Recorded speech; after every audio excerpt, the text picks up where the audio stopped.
Hey guys, welcome back out to the channel. So I got me a VW engine case here that I have had for quite a few years. I had got in some parts and that sort of thing. And I am wanting to, first of all, pull this sump tonight. It's got an aftermarket sump that sort of has a little bit more, gives you a little bit more oil capacity and that sort of thing, which is something I really want to use. It is nice to have on a new build. And I want to do a little bit of case forensics and investigation, see what we got in here. Maybe see why it was not used anymore. And I have pulled the oil pump. I did this, a few years back just to see kind of what was in there. And in fact, it does have an aftermarket cam in here. So when you see that, when you see somebody's put an aftermarket cam in there and spent the money and put some sort of extra sump on, it tends to make me think that they at least cared about their build and maybe spent some time on it, thinking about how they wanted to build it. Perhaps even just, I don't know, maybe it's got good stuff in it. So anyways, we're gonna check it out and see. Plus, I want to know if this case is what the bearings look like, if it would be a worthy case to rebuild on. It is a dual relief case. It's got the number B6 on it, which I think it may be a 1970 if I remember correctly. So it would be a worthy case, I think, and it does have case inserts, inserts there for the these, what do you call those? Studs. Couldn't think of it. One thing that may have caused it to be parked. I don't know if you can see it very good. I'll get it up there. We'll dig in, but it had an 8 dowel flywheel, I think, or not flywheel, but the at least a crankshaft, or somebody took one that had 4 dowels and tried to drill for another one. The only problem is that 4 of these guys are sort of ovaled out, which sort of makes that sort of unusable. I don't know, maybe a machinist could fix that, but anyways, I'm just curious, so I'm gonna check her out and see what we can find. Well, I just got all of my nuts off the bottom of this sump, and of course took the top off, so we're ready to separate this dude. Okay. Well, see that in the light. I can't really see much. I don't see anything in there that's scaring me. All right, good. That'll work nice. I'll put that aside, and I'll get to digging in to the rest of this thing.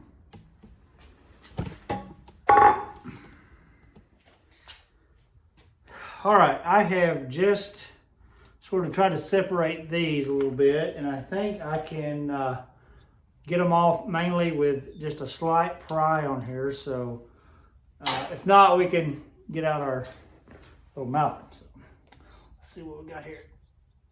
Oh, some of that oil is drained down here, and it has gotten all over the place. Ugh. Okay. Like that.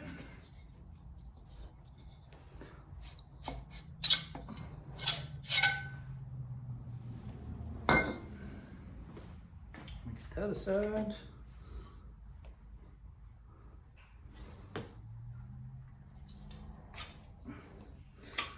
Well, that's good news that they're sliding off all right. It means it was well lubricated. Yeesh. Oh, it's going to be a mess. Oh, that was a little stuck. All right, let's see here. See what we got. Two I'm gonna have to do. Gonna have to get in there, and I'm seeing something that I have never seen before. I've actually seen them and I know of them, but I have never used them before. Now this is a new one for me. I have never seen these, I think they're nylon or Teflon inserts, but they're right there where the wrist pins are. And I have never used them. And some people don't like them. I think that they have potential to rub on your cylinders, but I don't know. I'm gonna pop those dudes off and get the pistons off. That way I can then flip it and take the case apart and see what we got. So I've got all but one piston out, and just on first observation, these Teflon buttons don't seem like they're too bad to get out. Well, except for this one, of course. Let me work it from this side. The others come out pretty easily. I need to do my research and see if people like these or if they recommend them or not, because I think I could see a reason why you might want to use them. But it's basically, if I understand correctly, an alternative to using clips, the factory clips that Volkswagen had. Oh, finally it come loose. Well, like I said, the other one was not a problem. Oh, and it fell down in my case. All right, I think once we get this dude off, we'll be able to just slide. I think everything else will be ready to take this case apart. Now, as I'm looking in here, I'm already seeing what looks like a counterweighted crank, which actually kind of excites me. That would be really awesome if it was a good crank, besides that little screw up there on the 8-dowel pin. So anyway, we'll see what we got. So I basically have gone around and got all the perimeter bolts taken off. I didn't film that because, you know, what's least exciting about doing this is watching a man undo bolts. So I've got the 6 on top. I think that's all, unless I'm missing something, that will be required to separate this case. So let's get to that. And then I'm going to eat. Let's see here.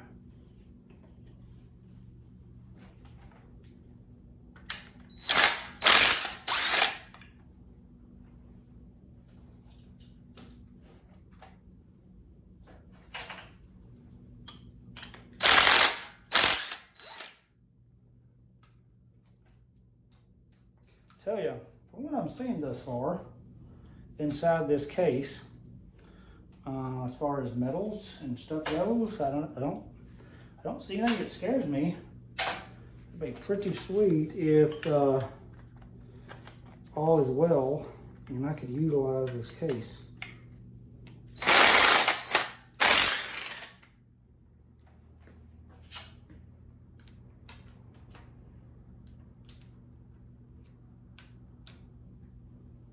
Sometimes it just gets stuck in there. Come on, guys. Let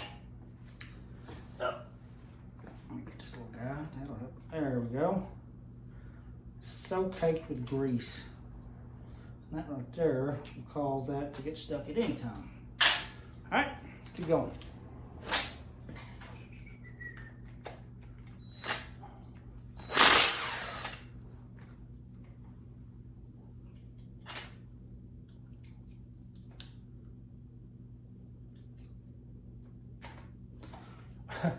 I ran out of rubber gloves, and I have yet to replenish my supply.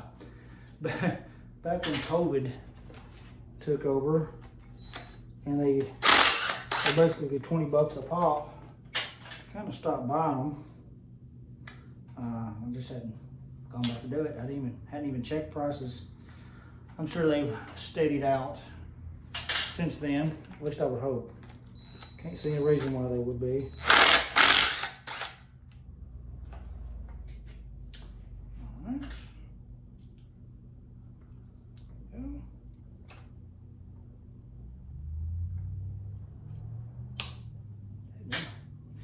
Keep hurting my finger there. There we go. All right, let's get these washers off.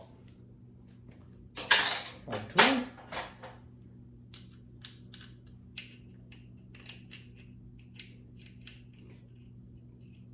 Man, tell you here's the problem with off-road stuff, is that you always get mud and crap everywhere. I personally don't like going through the mud that much in my buggy. It's just not my thing. I'm more of like a road, gravel road and sand sort of guy. And mud, I don't know. My personal opinion is that if you want to go mudding, you'd be better off with a side-by-side or a truck. But people do it and love it. I'm just weird, I guess. Same thing with rock climbing. I don't mind rock climbing, but it's just not my thing. Well, it's not my thing, period, but it's, especially in a buggy, I don't enjoy climbing over a bunch of crap. All right, let's see if we can split this case. Well, fast forward to 2 weeks later, we're back out here with the engine. I kind of had to stop going ahead and splitting the case because of this little guy right here. Couldn't find it. Anyways, I got it now. You know, this is, if you're gonna split the case on a Volkswagen, yeah, you can technically pry on it with a screwdriver and get lucky and that sort of thing, but I don't recommend it. This is one of the most helpful tools that VW will gifted us with. Anyways, it's a case splitter. So we'll be using that to split the case. You know, there's 2 other really nice tools that really help you with messing with Volkswagens. It is a flywheel lock. You put that on there and lock your flywheel down. And last but not least is an oil pump puller. Put that baby in there. That helps you pull the oil pump. Anyways, I really am looking forward to seeing what we got in here and seeing if the case is worth preserving. I really am hoping that it is. Let's check it out and see.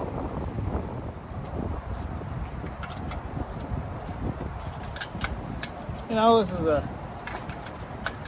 weather's pretty darn nice today. It's kind of the perfect day to crank on an engine and see what you got.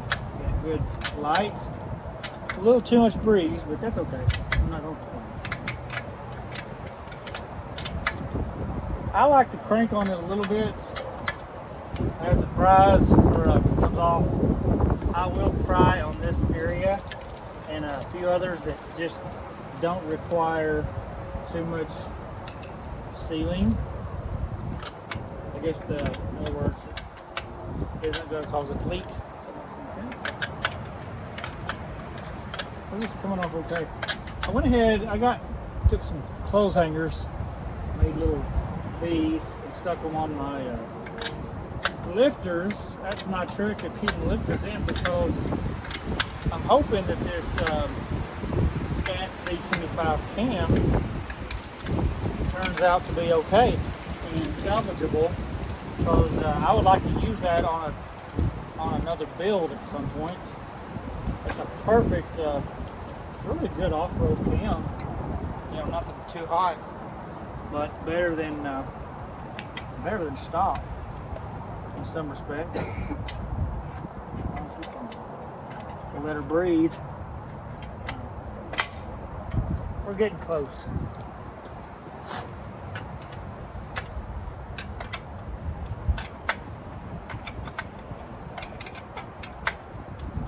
probably come off right now if I were to pull it.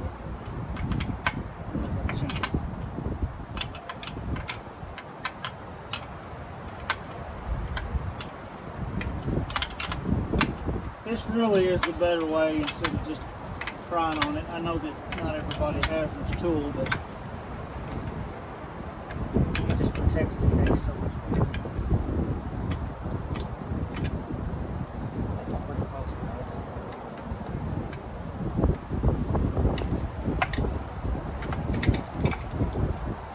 Just a little more.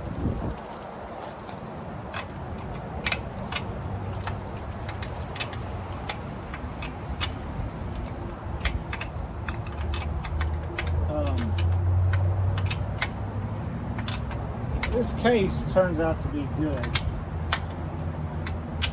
I'll tell you what I'm considering. I know I haven't really wanted to spend any money on this project because I'm cheap like that. But if this is in good shape, I might go ahead and get this case board and my head board for, I guess they call that 92s, but instead of using 92s, I would use 90.5s and get me a 74 millimeter stroker crank, making that a 1904, which is really a pretty good engine, a nice torquey engine. You know, I'm not trying to build an all-out racing engine here. Oh, okay, so my crank is attached to this, so I gotta be careful so I don't tear something up. Alright, let's see what we get.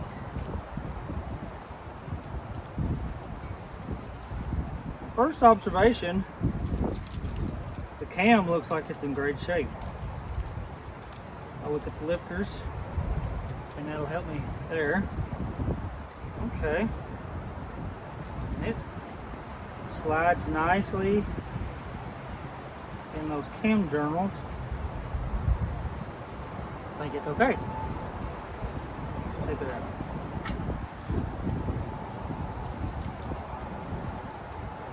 All right, let's see here.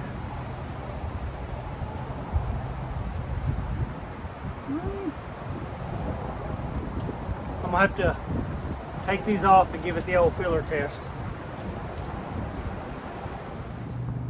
Okay, gang, I went ahead and got this case separated, as you saw, and I went ahead and took out the crankshaft and the cam, and I am ready to present our findings. So, first and foremost, the crankshaft. That is nice that it is a counterweighted crank. Unfortunately, it looks to me like it is a cast crank, and there's nothing wrong with a cast crank. It's just that you don't want to, well, you don't want to, if you're going to rev it over 5,500 RPMs, or actually really 500 is actually what I would put that. If you're going to rev it over that, you need to have a forged crank.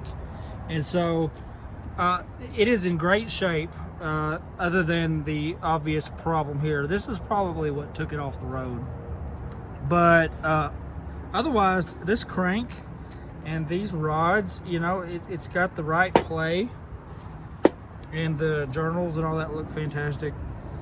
This couldn't have been on the road very long. It is a worthy candidate if I could fix this to put in a maybe a little bit smaller motor that I wasn't going to potentially race.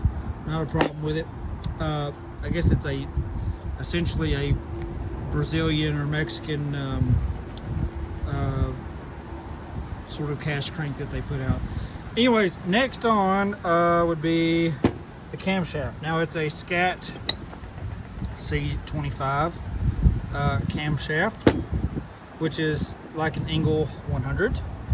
Great off-road cam. In fact, there's times where I kind of wished I had put one in my my buggy, because it's, you know, it's not as for smaller displacement engines, it's not near as rowdy as the 110 cam that I've got in there. Anyways, it looks really good shape. The only problem that I noticed with it, where's it at? Okay, you can tell kind of on the, right in there on the gear. Looks like there was a little bit of wear from something. Something must have, piece of particulate. There's two places. There you go. That one too. You know, not a big deal. These cam gears are replaceable for aftermarket cams. So that's the cam itself is good. Just I think we could replace the cam gear and reuse that, and that will be going into another build at some point. It's too good not to use. And the reason why I can verify that is I took out, well, not that one. Well, some of these I took out. There it is. I did the old, you know, rocket, make sure the lifters are in good shape, and they are. They're in fine shape. The cam gears, a little bit of wear on them, nothing horrible. I noticed on some of the bearings, nothing major is bad with them. I do see just a smidge of, sometimes you can get a little bit of dirt or something in your, just the slightest little bit of dirt in your oil can cause a slight little scratch, and I do see a little bit of evidence of that. Not horrible. Oh, so that gets me to the bearings. So, measured these babies. Let's see here. I didn't zero this out, but I did verify this before doing it. Where's the measuring? Let's go back to inches. Okay. If I'm hitting the right thing. Okay. Basically 2.59 something. What that tells me is that this case has been bored before, which is pretty common. It's gonna be a rare day that you find a case that has never been bored out. Let's see here, what we got, 0.85. Okay, so what that's telling me is that probably this has been rebuilt. This is probably on its second rebuild. And basically just a millimeter has been taken out since, you know, whenever it was brand spanking new. But I am doing the old scratch test. I don't see any markings of, you know, the bearing numbers and stuff. That's usually a telltale sign that that's bad. And if you can feel with your finger that there's a ridge on any of that, that usually means it needs some sort of a another line bore. But I am not seeing that. The only thing that my fingernail catches on is maybe a little bit of dried oil that was in this little area here where the oil goes through the bearing. Very good. What that tells me is that this case has not been pounded out, and it may not even need a line bore, which would be awesome. Back here, I went ahead and did the old, I stuck this rear bearing on here.